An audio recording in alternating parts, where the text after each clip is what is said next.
யார் தமிழன் என்ற தலைப்பில் இரும்புலிக்குறிச்சி எழுத்தாளர் ரகுபதி அளித்த உரை வீச்சுக்கள். வணக்கம் தோழர்களே, வணக்கம். நாமார்க்கம் குடியல்லோம், நமனை அஞ்சோம்.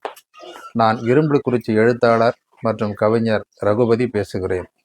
சமூகத்தின் பல்வேறு தளங்களில் தொடர்ந்து பயணிக்கின்ற நாம் தற்போது அரசியல் குறித்து எமது கருத்தியல் பதிவுகளை உரைவீச்சு வடிவத்தில் தொடங்குகிறேன். எனது உரைவீச்சின் தலைப்பு யார் தமிழன். அடிப்படையில் தமிழரே அல்லாதவர்கள் தமிழில் பேசி நம்மை ஏமாற்றுகிறார்கள். இருமொழி பேசக்கூடியவர்களாக இருக்கிறார்கள். அவர்கள் வீட்டிலே கன்னடமும் வெளியிலே தமிழையும் பேசுகிறார்கள். அல்லது அவர்களில் வீட்டிலே தெலுங்கும் வெளியிலே தமிழும் பேசுகிறார்கள். அல்லது வீட்டிலே மலையாளமும் வெளியிலே தமிழும் பேசுகிறார்கள்.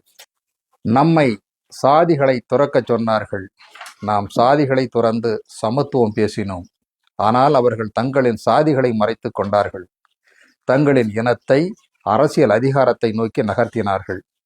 அவர்கள் தமிழை காட்டிலும் தெலுங்கு மொழியை பிழையில்லாமல் மிக தெளிவாக பேசுகிறார்கள். தமிழன் என்று சொல்லிக் கொள்பவன் அனைவரும் தமிழை பேசவும் எழுதவும் வெட்கப்படுவதால் தமிழன் அல்லாத அயலவர்கள் நம் மொழியை பேசி எழுதி நம்முடனே பயணித்து நம்மை எளிதாக ஏமாற்றுகிறார்கள். எதிரி யார், நண்பன் யார் என கண்டுபிடிக்க இயலவில்லை. தமிழன் என்று சொல்லிக் கொள்பவன் தாய்மொழியை தெளிவாக பேச இயலாத படும் முட்டாளாக இருக்கிறான். தமிழரே அல்லாத தெலுங்கர்களின் வழிவந்தவர்கள், அடிப்படையில் தெலுங்கை தாய்மொழியாக கொண்டவர்கள் தொல்காப்பியத்திற்கு உரை எழுதுகின்றார்கள். அடுக்குமொழியில் பேசினார்கள், தமிழர்களை ஏமாற்றினார்கள். தேன் தடவிய வார்த்தைகளை பயன்படுத்தினார்கள், கோடி கோடியாய் கொள்ளையடித்தார்கள்.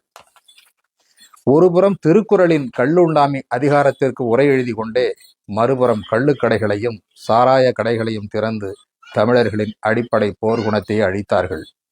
எமது இனத்திற்கு உள்ளே புகுந்த எதிரிகள் தங்கள் அடையாளத்தை மறைப்பதற்கு ஏதுவாக தமிழ் மொழியை பயின்று அழகாக நம்மை ஏமாற்ற துவங்கினார்கள். கண்ணகிக்கு கோட்டம் கட்டிய தமிழர் அல்லாதவர்கள் பல்லாயிரம் கோடிகளை கொட்டோ கொட்டென்று கொட்டுகின்ற சாராய ஆலைகளுக்கு அதிபதிகள் ஆனார்கள். டாஸ்மாக் கடைகள், கழிவறைகளை தவிர கண்ட கண்ட இடங்களில் தங்களின் அடையாளங்களை நிறுவினார்கள். தமிழரின் கலை, இலக்கியம், பண்பாடு, சமயம் போன்றவற்றை இழிவு செய்தார்கள். தமிழை காட்டுமராண்டி மொழி என்றார்கள். அப்போது அது நமக்கு புரியவில்லை. இப்போதுதான் புரிகிறது. தமிழ் காட்டுமராண்டி மொழி என்றால் அதை பேசுகின்ற தமிழர்கள் நாமும் காட்டுமராண்டிகள் தானே.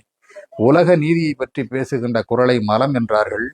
ஆங்கில மொழிக்கு அரியணை கொடுத்தார்கள். சாமரம் வீசி சத்து ஊட்டினார்கள். அரியணையில் இருக்க வேண்டிய தமிழை புழக்கடைக்கு தள்ளினார்கள். தமிழன் ஆண்ட வரலாற்றின் காலகட்டம் குறைவாக இருப்பதை காட்டிலும் தமிழ் மண்ணின் பூர்வீக குடிகள் அடிமையான வரலாற்றின் பக்கங்கள் தான் நீளமாக இருக்கிறது. தமிழனுக்குள் ஒற்றுமை இல்லை. தமிழனுக்குள் 1000 கடவுள்கள், தமிழனுக்குள் 1000 சாதிகள், தமிழனுக்குள் பல்வேறு விதமான பண்பாட்டு முரண்கள், கலாச்சார தனித்தன்மைகள், தமிழர்களுக்கோர் ஓர்மை ஏற்பட வேண்டும், பல்வேறு மதங்களின் முட்டுக்கட்டைகள். அந்நியர்களின் படையெடுப்பு தொடர்கிறது. எனது அந்நியன் எனது உடையை உடுத்துகிறான். எனது அந்நியன் நான் உண்ணும் உணவை உண்கிறான். எனது அந்நியன் நான் பின்பற்றும் பழக்க வழக்கங்களை அவனும் பின்பற்றுகிறான். எனது அந்நியன் நான் பேசும் எனது தாய் தமிழை அவனும் பேசுகிறான். எனக்கு அடையாளமே தெரியவில்லை. நான் தமிழனா, அவன் தமிழனா? பழந்தமிழன் வேறு, நவீன தமிழன் வேறு. புறநானூற்றுக்கு தமிழனுக்கு தன்மானம், வீரம் இருந்தது. நவீன தமிழனுக்கு எதுவுமே இல்லை. வயிற்றை கழுவுவதற்காக எதுவும் செய்வதற்கு தயாராகிவிட்டான் இன்றைய தமிழன். எதிரிகள் போடும் எலும்பு துண்டுகளுக்காக நாக்கை தொங்க போட்டு கொண்டு அலைகின்றான் இன்றைய தமிழன். உழைப்பின் மீது நம்பிக்கையற்ற தமிழன். ஊருக்கு ஊர் கண்டவனுக்கெல்லாம் கொடி பிடிக்கின்ற தமிழன். 100க்கும் 200க்கும் பிச்சை எடுக்கிறான். நமது பலவீனங்கள் நமது எதிரிகளுக்கு தெரிகிறது. நமது பலம் என்ன என்பது நமக்கு தெரியாமல் இருக்கிறது. தமிழன் சாராயத்துக்கு அடிமையாக இருக்கின்றான். தமிழன் எதிரிகள் வழங்குகின்ற இலவசங்களுக்கு அடிமையாக இருக்கின்றான். தமிழன் சாதிகளுக்கும் மதங்களுக்கும் அடிமையாக இருக்கின்றான். தமிழன் திரைப்படங்களுக்கு அடிமையாக இருக்கின்றான்.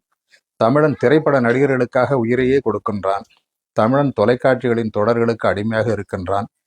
தமிழன் நுகர்வு கலாச்சாரத்திற்கு அடிமையாக இருக்கின்றான். தமிழன் பண்பாட்டு அடிமைகளாக இருக்கின்றான்.